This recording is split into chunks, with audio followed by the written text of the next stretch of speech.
Hi, this is Bobby from Ragged Poet. We're on LenorMarch Day 23 and we're talking about the key and the fish cards, which are almost the last cards in the deck. Must be 33 and 34.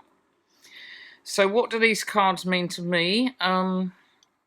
Well, key, so the traditional meaning, the key unlocks secrets and reveals success. A bunch of keys like this makes me think of dungeon masters, jailers, and the housekeeper in Downton Abbey and upstairs, downstairs. And keys remind me of unlocking doors, and they don't have to be key shaped.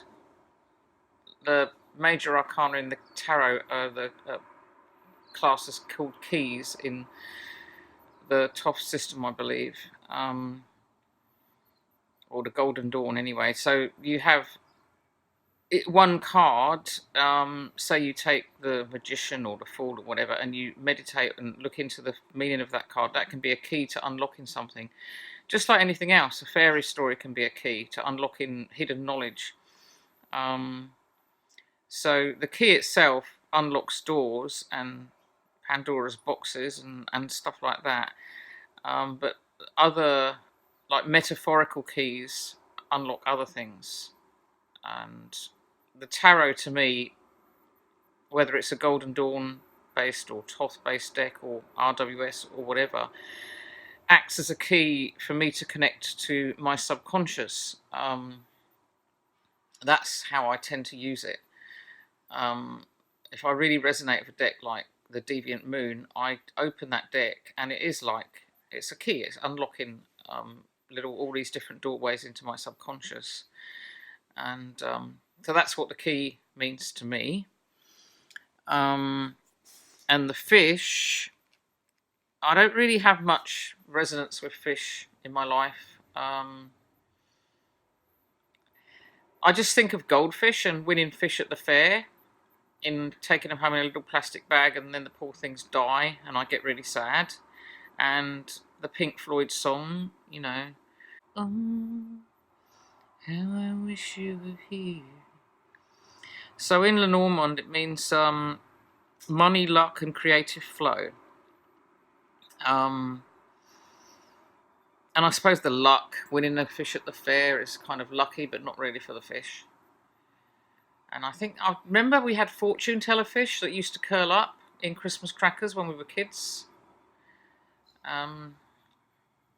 Maybe they were lucky or something. I know the tail and head used to curl up one way or the other. So that's fish, and the question is, together they sort of must mean something like abundance and success, because the key can mean success, reveal success. What's your secret, or what does abundant success mean to you? Abundant success to me means not wanting anything, but knowing that you have everything you need and realizing how much you have. The best way to achieve that is gratitude. Develop an attitude of gratitude and hang on to it really tightly. I have a gratitude journal, and when I'm really, really down, and other times too, but especially when I'm down, I take this journal out and I read all of the list of things I'm grateful for. Yeah, gratitude is, as I said, it's really powerful. And my gratitude journal had lists of things like tea. The first sip of tea in the morning, I never ever stop being thankful for. It's one of my favourite things in life, and it does make me happy. Some of my old gratitude lists have got things like clean white sheets, hugs from my kids, cloudy thundery skies, fires in winter, tea, toast, black pepper. Tiny, tiny, tiny things, but they all make up big magic. So the secret to abundance and success is gratitude, knowing what you have. There's a saying, a wise person is something like wants, not someone who wants what they can't have, but someone knows that they've got what they need, or something like that. And the story in the book that goes with the fairy tale fortune cards, which you see here, for the fish, is one about an ungrateful wife, basically, who doesn't understand gratitude. So that's the fish and the key, and I'll be back with day 24 in a second. So now we've got the anchor and the cross. Anchors to me basically mean grounding, being anchored, a stable base. On the card we've got hope, wealth and security. So it can symbolise love and security. It can also stand in the earthly world, relationships and finance. But to me, basically, it would mean grounding, being having a stable base, being anchored. And the cross to me means spirituality. It means going upwards, sacrifice. The traditional meaning on the cross is a burden to bear, and maybe it says maybe a spirit nearby. We've got the wee corvid, the little crow, that's often a symbol of a spirit of the dead, a bird. Crosses also can mean protection from evil, or compromise, and I said before, I think sacrifice. So I've had spent several years as a member of the High Anglican Church in England, which were really awesome, spiritually rewarding years. I still see it as faith rather than religion, because religion is man-made and mine is a faith which is very difficult to put into words. But I wear an ankh all the time. I don't know that I've worn for 25 years now. I think my mum bought me it for my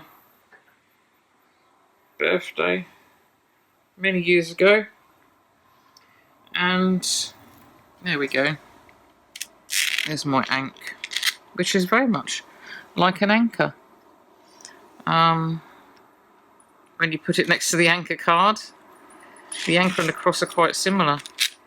So the ankh is the cross of eternal life. It's an Egyptian Cleopatra's cross, sometimes called, and it means the loop at the top is eternal life. It keeps coming round, so the energy goes around and kind of back. And the pharaohs had ankh in the middle of their name, like Tutankhamun, to symbolise that eternal life.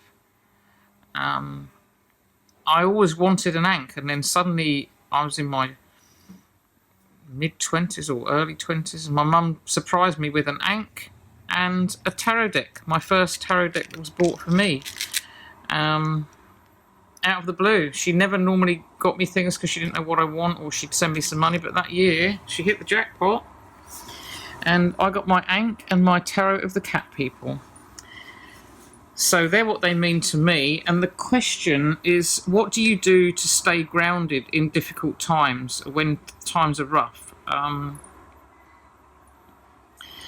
I think the best way to stay grounded, when it's really hard for me, when I need to get through times, really rough times, which I've done a lot of recently and in my life, as I'm sure a lot of us have, I have a few things. I have a little mantra, minute by minute. You only have to get through the next minute. You don't have to get through the next hour or the next day. You have to get through the next minute. And one of the ways I do this and stay grounded, rather than, and try not to get too much lost in my head, and especially when I'm stressed and depressed, is to do very earthly things like mowing the grass, going out in the garden, digging over the compost, washing up, cleaning the floor. Those things have huge value when you need to be grounded. just working with the earth, with just the very, very basic things of life, keeping house, cleaning, they're really grounding activities. And if I'm too tired or down to even contemplate any of those, then I'll just get lost in a book, and if even that's too much hard work, then I'll watch an old British TV detective series. Those are my grounding activities. And that brings us to the end of the LenorMarch deck. We've gone through all 36 cards now. And in the next video, we'll be on to looking at some spreads, I think. So until then, bye-bye.